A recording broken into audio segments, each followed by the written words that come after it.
Hello everyone, I'm Kevin from GKA Digital, and today I'd like to introduce you to our latest product, now available on the Unity Asset Store, called RunnerTrack.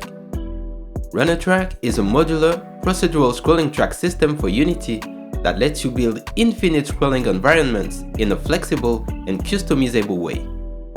It uses lane-based tracks and a grid system for content placement, making it ideal for runner games, but also for any game or interactive experience involving a scrolling environment. With RunnerTrack, you define your tracks using reusable track configuration assets. You can also enable procedural variation, use deterministic seeds for replayability, and gain full control over how content is generated. RunnerTrack handles the complex generation logic, allowing you to focus on the core of your project. A full tutorial series is available on our YouTube channel, and the Asset Store link is available in the description. Thank you for watching, and I truly hope that you'll enjoy using RunnerTrack.